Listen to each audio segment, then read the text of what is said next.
Hey everyone, and welcome back for another deep dive. We love to take these deep dives into some really fascinating topics, and today we're tackling something that I think a lot of us struggle with, anxiety and depression triggers. And it's interesting, most people are aware that these triggers exist, but they don't often think about the deeper implications. Yeah. The why behind those reactions, the why behind how we feel when those things pop up. Exactly, and that's exactly what we're going to try and unpack today. So to help us guide this conversation, we're using the podcast, Identifying Anxiety and Depression Triggers, and specifically Episode 2, The Root of the Struggle. Yes, they actually have some really interesting stories in there, too, that I think will help illustrate some of the points. Yeah, they do. I liked how the hosts, Sarah and Tom, use their own experiences to show how these triggers are so personal. It's not like there's this generic set of triggers that applies to everyone. Right, and like Sarah, who struggles with perfectionism. Oh, yeah. She shared how that constant pressure to get everything right actually fuels her anxiety. Oh, I know that feeling. Right. That when you're trying to make sure every detail of a presentation is perfect or something. And then ironically, that pressure to be flawless can actually lead to mistakes. Right. It's like the opposite. You know what I mean? Yeah. Like you're trying to avoid that, but then that pressure, that trigger of perfectionism is actually backfiring. Totally. So we've got these personal triggers, but then they also talk about these broader categories, right? Yeah. Like past experiences, which could include trauma and then ongoing stressors and even just negative thought patterns. Yeah. But how do those actually play out? Right. In a real life scenario? Well, Tom, the other host, shared a really powerful example. He talked about a financial crisis that his family went through and how that triggered intense feelings of being overwhelmed and out of control. So two very different scenarios, Yeah. right? Striving for perfection in a financial crisis. Right. But both kind of tapping into that same underlying fear of not having control. That lack of control is definitely a common thread. Is that what you think most of our triggers stem from? A lack of control? I think it's a big one, but it's important to remember that those triggers are kind of like signposts. Yeah. They're pointing to something deeper. A core fear, maybe a limiting belief or an unresolved issue that needs to be addressed. So instead of just trying to avoid those triggers, Right. we should be asking ourselves, what is this trigger trying to show me about myself? Exactly. That's where the real work begins, and the podcast that we're referencing takes a faith-based approach to this whole process. Okay. Really emphasizing the importance of seeking guidance, whether it's through prayer or reflecting on scripture. Yeah, they talked about verses like Psalm 139.23-24, where it's almost like you're inviting, a higher power to illuminate those hidden parts of yourself, the things you might not even be consciously aware of. And Proverbs 3.56, a reminder to trust in something bigger than yourself, especially when those feelings of being overwhelmed and out of control start to creep in. Okay, so that's the faith-based perspective, which I think makes a lot of sense. Yeah. But what about those of us who don't necessarily subscribe to, a specific religion? Right. Are these ideas still relevant? Absolutely. I mean, think of it this way. Whether you believe in God or the universe or simply the power of the human spirit, the underlying principles remain the same. It's about self-awareness, accepting what you can't control, and seeking support when you need it. Yeah. And that support could come from loved ones, a therapist, even a supportive community. Right. The source might differ, but the core idea of needing that outside perspective is universal. And they also acknowledge that some triggers can be a lot more complex to address. Oh, yeah. Especially those linked to past trauma. For sure. I think he even mentioned Psalm 147.3, which talks about healing the brokenhearted. Yeah. And while we might not all interpret that in a strictly religious sense, Right. that message of healing and restoration is powerful. It is. So we've kind of explored the why behind these triggers. And it seems like the key takeaway is that they're not just these random annoyances. Right. They're actually trying to tell us something. But how do we actually identify these things? Yeah. What does that honest self-reflection that they keep mentioning actually look like? That is the question, isn't it? Yeah. And it's a question that I'm sure a lot of our listeners are asking themselves right now. Right, yeah. It's about moving beyond just noticing a trigger to understanding the root cause. So how do we get from, oh, there's that familiar feeling of anxiety again, Yeah. to actually understanding what's fueling it? It's like detective work. Okay. But the clues are within you. It's about noticing patterns, connecting the dots between seemingly unrelated events and feelings, and asking yourself some tough questions. All right, I'm ready to put on my detective hat, but where do we start? Uh-huh. What are some specific strategies for unearthing those hidden triggers? Well, that's what we're going to dive into next. We'll explore some practical methods for identifying triggers and start uncovering those aha moments that can lead to some real change. All right, let's do it. Okay. So we know those triggers are kind of like messengers trying to tell us something. Yeah. But how do we actually decode those messages? What are some practical ways to uncover those hidden triggers? Well, it's all about becoming a pattern detective. The podcast really emphasizes that, paying attention to what's happening before those feelings of anxiety or depression, kick in. So not just noticing the trigger itself, but looking at the, events or thoughts or even interactions that lead up to it. Exactly. Think of it like this. You walk into a room and suddenly you feel anxious. Yeah. But instead of just focusing on that anxiety, you rewind the tape. Okay. What happened right before you walked into that room? Were you having a stressful conversation? Did you see something that reminded you of a past experience? So becoming more aware of those subtle cues, those seemingly insignificant moments that might actually be setting us off. Exactly. And the podcast host suggests, a few practical tools for this journaling, for example. Oh, yeah? Can be super helpful. And it's not just about, venting your emotions. It's about documenting those patterns. So noting down not just how you're feeling, but what happened that day. The people you interacted with, the thoughts you're having. Yes. And you might be surprised by what you start to notice. Maybe you realize that every time you talk to a certain person, you just feel drained and anxious afterward. Or perhaps you discover that, scrolling through social media before bed always leaves you feeling inadequate and depressed. Oh, that's so true. Right. I've definitely noticed that for myself. If I spend too much time on social media, I start comparing myself to others, and it just sends me down this rabbit hole of negativity. It's a classic example, of how a seemingly harmless activity can actually be a huge trigger for some people. Yeah. And the key is not to judge yourself for having these triggers, but to simply observe them and understand their impact. They also talk about the importance of seeking guidance, right? Yes. Like reaching out to someone you trust to get a different perspective. Absolutely. Talking to a friend, a family member, a therapist, or even a spiritual advisor, can help you see those blind spots, those patterns you might not be recognizing on your own. It's like having an extra set of eyes to help you piece together the puzzle. Exactly. And remember, you're not looking for a quick fix. Right. This is an ongoing process. There will be times when you identify a trigger and you think, aha, that's it. Yeah. And other times when you feel completely stumped. So being patient with ourselves and embracing that journey. Yes. But what happens once we've identified a trigger? What do we actually do with that information? Well, that's where we move from awareness to action. And the first step is often about managing those triggers, finding ways to minimize their impact. Okay. But doesn't that sound a bit like avoidance? Like we're just sweeping the problem under the rug. It's not about pretending the trigger doesn't exist, but about being strategic.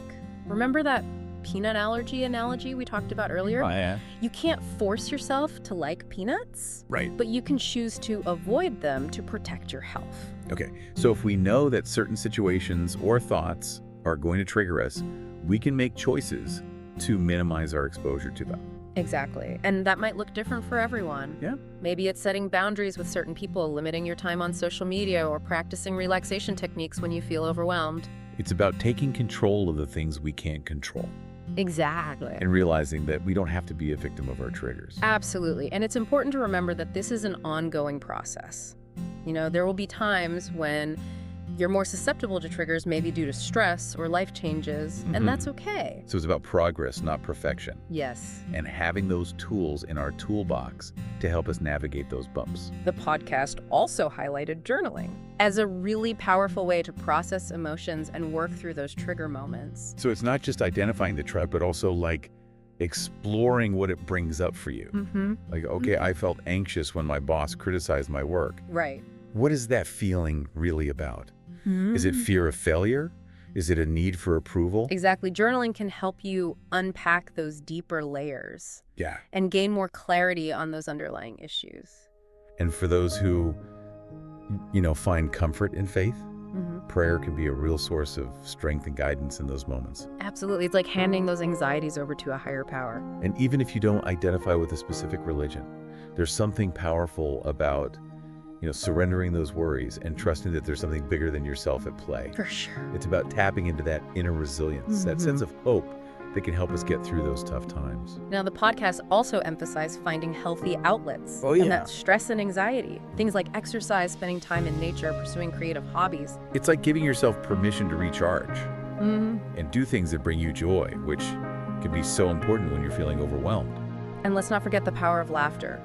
Sometimes just allowing yourself to laugh, even if it feels forced at first, can completely shift your perspective. Totally. I find that watching a funny movie or hanging out with friends who make me laugh can be incredibly therapeutic. It's about finding those moments of lightness and joy, to counterbalance those heavier emotions. So managing triggers isn't about, suppressing our emotions or pretending to be happy all the time. Right. It's about understanding those emotions, acknowledging them, and finding healthy ways to cope with them. Absolutely. And remember, you don't have to do this alone. Right. Lean on your support system, whether it's friends, family, a therapist, or a spiritual community. It's recognizing that we're all in this together. And asking for help is a sign of strength, not weakness. And as we wrap up this part of our deep dive, I want to emphasize that recognizing and understanding your triggers is just the beginning. Okay. It's the foundation, for building a more resilient and empowered and joyful. Yeah. So we've covered a lot of ground, from identifying those sneaky triggers to exploring practical ways to manage them. But what about those deeper layers? Yeah. Those core fears and beliefs that might be fueling these reactions in the first place? That is a great question, and it's exactly what we'll be exploring in the final part of our deep dive. Okay. We'll hear from some inspiring individuals who have bravely confronted those deeper layers and found true healing and freedom. So we've talked about how to identify those triggers and come up with some ways to manage them. But what about those deeper layers? Right. The core fears and beliefs that might be driving those reactions in the first place. Yeah, that's where the real transformation happens. It's not just about putting Band-Aids on the symptoms, but going deeper to address the root cause. Right, and that's what we're going to explore in this final part of our deep dive. Yes. We're going to hear from some really inspiring people who have faced those deeper layers head on and found true healing and freedom. Yeah, their stories are amazing and give a lot of hope to anyone who feels stuck in those struggles. Remember Matthew, who talked about those triggers being like signposts pointing to areas that need healing? Oh, yeah. Well, they took those signposts seriously. Yeah.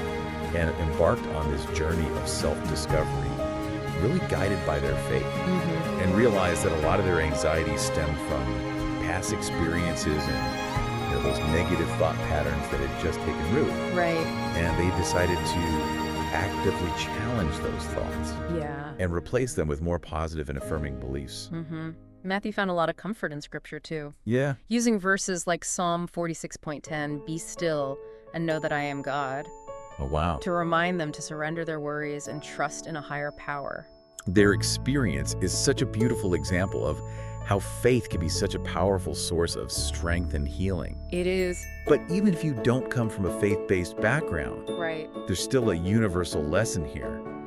It's about recognizing that we have the power to choose our thoughts and beliefs. Yes, exactly. We can choose to dwell on the negative, or we can choose to focus on the positive. Right. And that choice makes a huge difference in our experiences. It really does. Now let's hear from Sarah, one of the podcast hosts. She was so open about her struggles with perfectionism Yes. and how that constant pressure to get everything right was a big trigger for her anxiety. Yeah, she realized that need for perfection was actually coming from a fear of failure. Oh, wow. And the belief that her worth was tied to her accomplishments. It's so easy to fall into that trap. It is. So how did she start to address that? Well, she decided to challenge that belief by intentionally embracing imperfection. Okay. It was a process, but she started small, like allowing herself to make mistakes in her hobbies, without beating herself up about it. Yeah, that's a good first step. Right. And she also started setting boundaries, Oh, yeah. saying no to commitments that didn't align with her priorities or, bring her joy. Yeah, and that can be hard at first. It can be, but it freed up so much time and energy Yeah. for her to focus on things that truly mattered. It's a powerful reminder that letting go of that perfectionism and setting those healthy boundaries can be so free.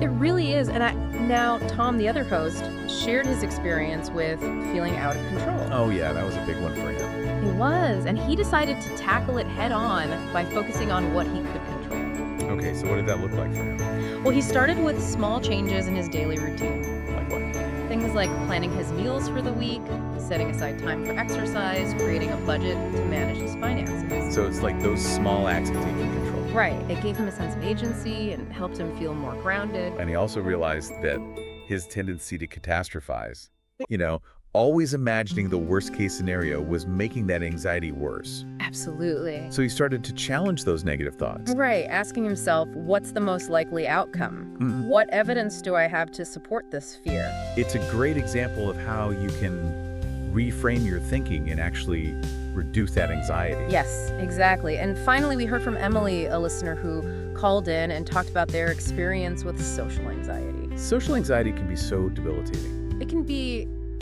Emily dreaded those social situations, always worrying about what people thought, and realized that it stemmed from that fear of rejection. Oh, yeah. And the belief that they just weren't good enough. It's so easy to internalize those feelings. Right. And so Emily decided to challenge those beliefs by doing things that made them uncomfortable. Okay.